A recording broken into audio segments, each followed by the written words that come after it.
he said I wish it were already kindled, but I have a baptized to be baptized with, and how distressed I am till it is accomplished. And so he said, do you suppose that I came to give peace on earth? And I think, and it's like that Jesus has he has two missions to fulfill, right? And I think this is why important for you to know the full counsel of God. Like, what's the total picture? The total picture is that Jesus will reign on earth again.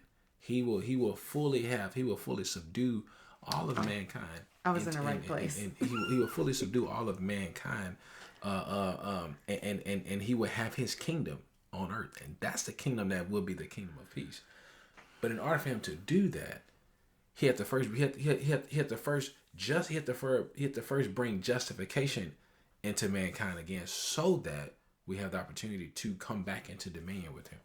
Yes, I was actually on the right thing. It just didn't make sense in my head in the moment. Go for it. Okay, but Jesus said to them, "You do not know what you ask. Are you able to drink the cup that I drink and be baptized with the baptism that I am baptized with?" To drink the cup and be baptized are references to the suffering and death that awaited Jesus in chapter 14, verse 38. Jesus wanted his disciples to understand the mocking, scourging, beating, and torture he would have to endure. In chapter 14, verse 36, Jesus, and he said, "Abba, Father, all things are possible for you. Take this cup away from me. Nevertheless, not what I will, but what you will."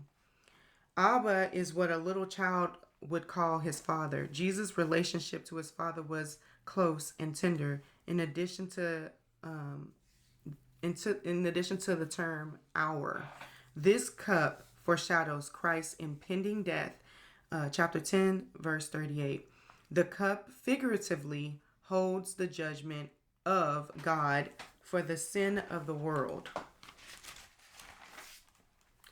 The wicked will someday drink of the cup of his indignation. Revelations 14, verse 10. And of the winepress of the fierceness and wrath of Almighty God. Revelation 19:15. And it says, see Revelation 14:10. He himself shall also drink the wine of the wrath of God, which is poured out full strength into the cup of his indignation. He shall be tormented with fire and brimstone in the presence of the holy angels and in the presence of the Lamb. Mark 39 says, they said to him, "We are able." This is the sons of Zebedee talking to Jesus. Jesus just told him, "You don't want this cup. You don't want what I have to go through," because they were saying that they wanted to sit on his right. And he was saying, you don't understand what you're asking for. You don't understand what you're asking for. It's all good. We want to walk around and lay hands and heal people. Everybody wants the position. Everybody wants this high place. Yeah. No one wants to pay the cost. Yeah. The cost is real. Because the cost is heavy. It's real. I mean, so like even you think about like Paul. Jesus got him prepared for his journey, right? He put him on a 3-day ultimate fast, right? No food, no food, no water. He couldn't see nothing, couldn't hear nothing, and they got him, right? Well, maybe he could hear, but he definitely couldn't see. And so he's heading and he's getting ready, right? And then he learns and understands, like, okay.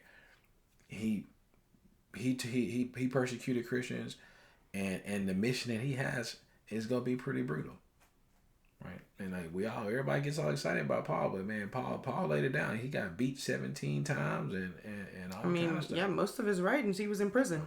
Yeah, think about that. No one wants to be in prison. For a majority of their ministry. You want to write like Paul, be like Paul. Yeah, man, Paul was locked up, beaten, man wrote shipwrecked 3 times. Yeah. So, brutal, man.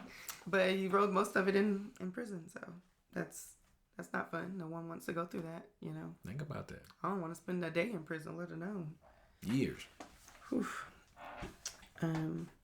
So they said to him, "We are able." So Jesus said to them, "You will indeed drink the cup that I drink, and with the baptism I am baptized with, and you will be baptized." Jesus agreed to their response, though they had not yet understood the cost of their commitment. Although not suffering the same level of spiritual agony that Jesus did, James would soon be executed by Herod in AD 44, Acts 12:12. John was the last apostle to die, being exiled for a while on Patmos, Revelation 1:9. He was persecuted greatly and had to witness the death of more Christians than probably any of the other apostles. And do you want to add anything before I go on? No, keep on. Yeah. Luke 12:51 says, "Do you suppose that I came to give peace on earth? I tell you, not at all, but rather division." And I believe this is the part that the Christians in the comment section got mad at, because obviously this is a blatant rebuttal to the type of peace that these Buddhist monks are walking for. They got mad because this cannot be denied what Jesus is saying. Jesus is saying there won't be peace on this earth. I came to remove those who belong to me in other religions. Those who belong to me will come out from among them. That is what Jesus was saying. That is going to cause a disruption within households.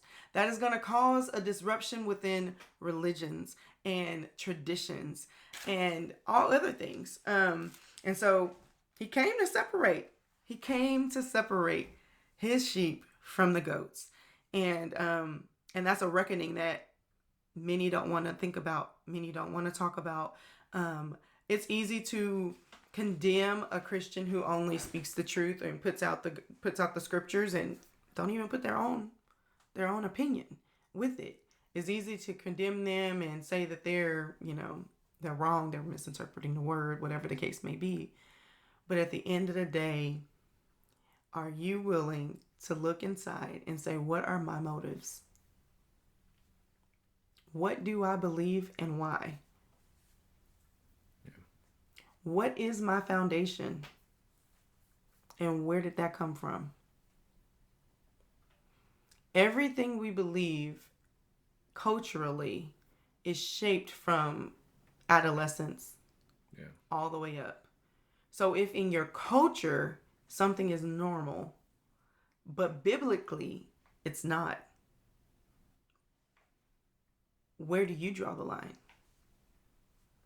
That's real. Because I mean, so again, he don't think that he came to bring peace, and because think about this, like, and why is that so true? And why is it so true? Because up until this point, all of mankind is indulged in sin.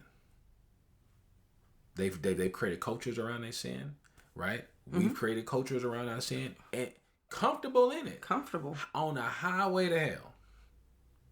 Right, like that's really what it is. And so if Jesus came in to disrupt that, this is exactly what the angel said, that will cause unrest. It will cause division.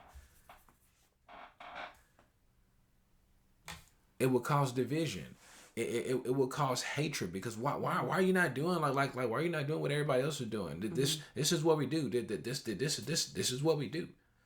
This is what my nationality does. This is what my country does. This is what we do. This is what my religion does. This is what my family's traditions do. And they're gonna say, right? Well, Jesus wouldn't disrespect other cultures.